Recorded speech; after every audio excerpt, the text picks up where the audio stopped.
Hello everyone. I hope everybody is doing fine. Today we are back with our new video on negotiating contracts. I will be discussing a few critical clauses which are mostly negotiated in contracts.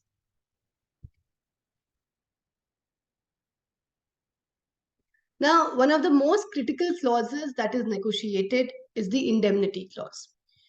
Now, an indemnity could either be one-sided or mutual. Depending upon whether you are the service provider or the client, you need to make this change in the draft. So, for example, if there are no obligations on your part, then typically try to push for a one sided indemnity where the other party with the obligation is actually paying the indemnity to you. Now, grounds of indemnity also become crucial when negotiating contracts. Now, you would typically see a proven breach versus breach conflict in an indemnity clause. Now, the language of an indemnity clause would typically read as breach of the terms and conditions of the contract. Now, who decides whether there is a breach or not? Is it at the discretion of the non-breaching party? Does the court decides there is a breach? So therefore, if you are the one who is giving the indemnity, it is always better to have the term proven breach mentioned there. On the other hand, if you are the one who's receiving the indemnity, then it may be an uphill task to prove the breach, given that indemnity typically does not require any proof. So, therefore, depending upon which party you represent, the language should be suitably tempered or altered. Now, the third thing to keep in mind with regards to indemnity clauses is when should personal injury be a ground of indemnity? Now, what people typically do is they would copy paste indemnity clauses from existing contracts. Now, personal injury, death, grievous hurt, etc., typically are grounds of indemnity. But what if your contract does not have any on premise obligation? There is nothing where a person, a physical person, is involved. There is no rhyme or reason why a personal injury or a death or a grievous hurt would occur. So, in that case, always push back on this ground of indemnity, typically because this may lead to a lot of financial risk. Now, another thing that one should keep in mind is diluting the language.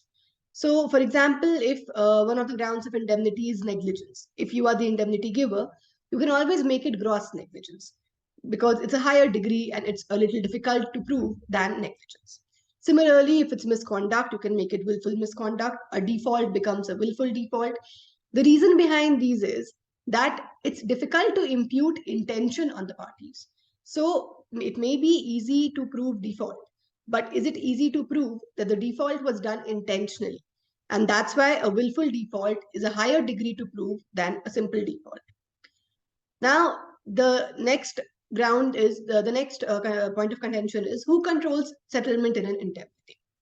So you would typically see that, the indemnifier typically retains the power of settlement with themselves. Now, for example, if I am indemnifying the other party, I go ahead and settle with the third party for maybe a very huge sum of amount. Now, if I settle for a huge sum of amount, then as an indemnifier, I would be required to pay a lot of money. So that would be an issue. So as an indemnifier, you should always have the last say in terms of settlement if you are the indemnifying party. On the other hand, if you are the indemnified party, you should always have language which says that any settlement that is entered needs to have your prior consent so that the indemnifier does not go ahead and make a settlement which you are not in concurrence with. So these are some typical concerns which come up while negotiating an indemnity clause. Now, limitation of liability, that's another point which is highly negotiated in contracts. Now, whether a limitation of liability clause should be one-sided or mutual. So, typically a mutual limitation of liability clause is not pushed back by people. There could be instances where it is. If it is pushed back, then one can always argue on the fairness grounds that it is as important as the other party to limit their liability as, for example, if you're a service provider. It's important for you as to limit your liability as well as the client. One interesting reason one can give is maybe audits of the agreements. Another one could be if you're a startup and you are looking for a future investment. If there is a contract review by your potential investor, they would always look for limitation of liability clauses. So therefore, a mutual limitation of liability is something one should totally push for. Unlimited liability is a strict no-no for everybody, be it a service provider or a client.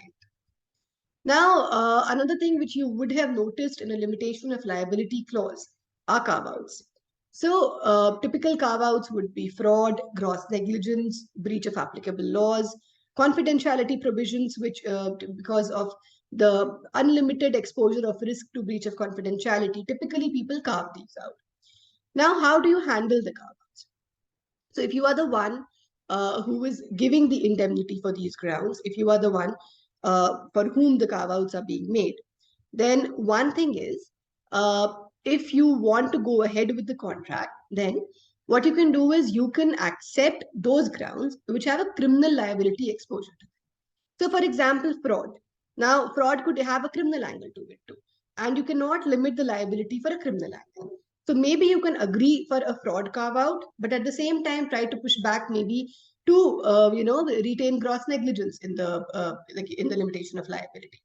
Similarly, breach of applicable laws. Now you cannot really put a cap to how much exposure would you have in case of there's a breach of applicable laws.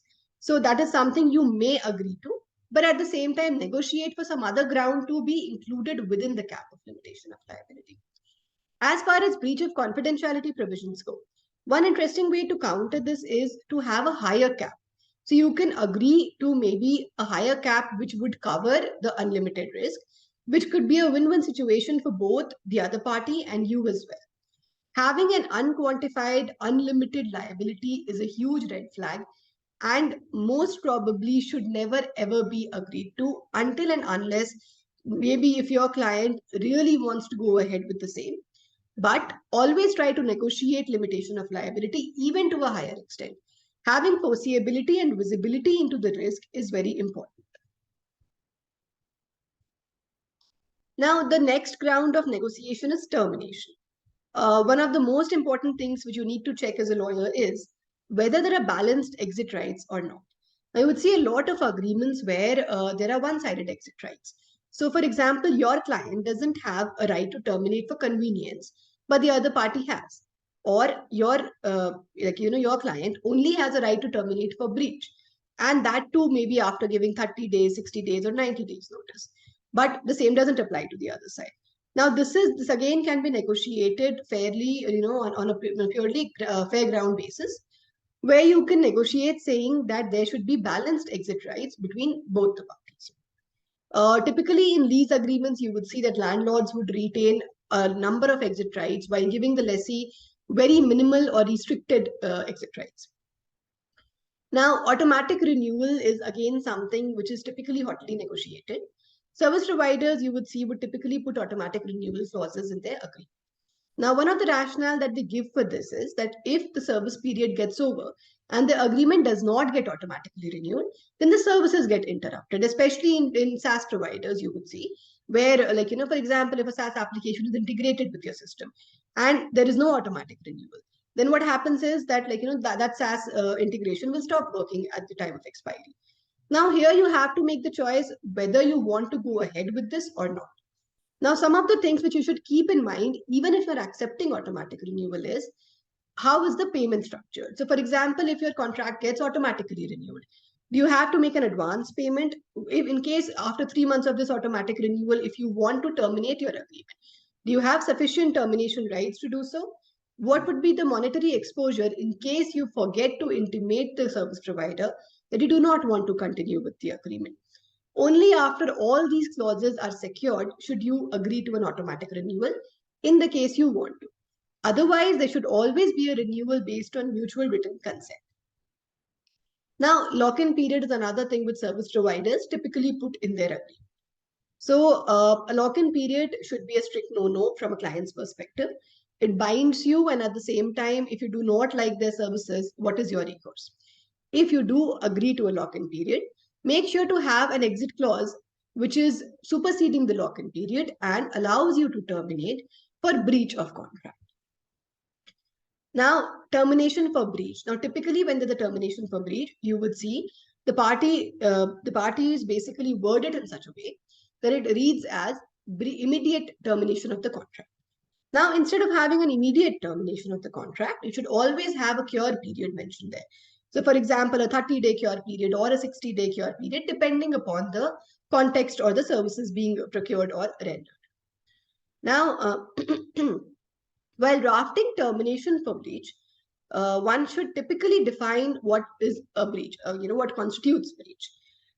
Many times you would see that if there's a one-sided or unilateral termination clause, then the client would draft it as in the opinion of the client if there is a breach, or at the discretion of the client if there is a breach. Now, these are very vague and open-ended terms. Always avoid that. Try to push back on the same and always remove these.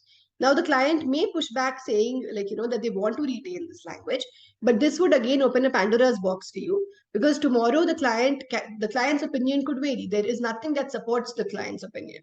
You cannot place discretionary powers in the hands of the client for a unilateral right. So therefore, this should always be pushed back. Now, the another clause where there's a lot of negotiation is confidentiality. Now, the first thing which you need to see is definition of confidential information. If you are the recipient, the definition of confidential information should not be very broad and vague so as to cover everything under the sky. If you are the discloser, then too, the definition of confidential information should be structured in such a way that it is not pushed back by the recipient, but at the same time gives you sufficient protection. Now, for example, oral disclosures, they need to be captured in writing within 48 or 72 hours. This is something which you should mention in the definition of confidential information. Now, language such as all information shared should be avoided, especially by the recipient, because all information shared could include anything and everything. Typically, always reduce confidential information to specifics. Now, post-survival term, you would always see there's a post-survival term for confidentiality obligations. Typically, always avoid a perpetual survival, because that would bind you for life. And you do not know when or how, if, maybe after 15 years, 20 years, if there's an unintended disclosure, you could still be held liable for that. Make it limited maybe to 3 years, 1 year, whatever you can. I would suggest starting off with a 1 year post-survival term. And if the other party pushes back, then going up to 3 years. Typically, you should not concede for more than 3 years of survival. Now, defining the purpose of collection or disclosure. Now, a lot of times while reviewing a confidentiality clause, people do not pay enough attention to the purpose. If confidentiality clause is a part of your services agreement and the purpose is already defined, then that's fine. In case it's not, then always make sure to define the purpose for the collection or disclosure of the information. Now, return of confidential information. So you would have seen language which says, at the request of the other party or post expiry of the termination. So again, at the request should always be at the written request of the other party and not the oral request. As far as post expiry is concerned, if I am, complying with confidentiality obligations for 3 years post survival, then maybe I should retain the information also for 3 years post expiry.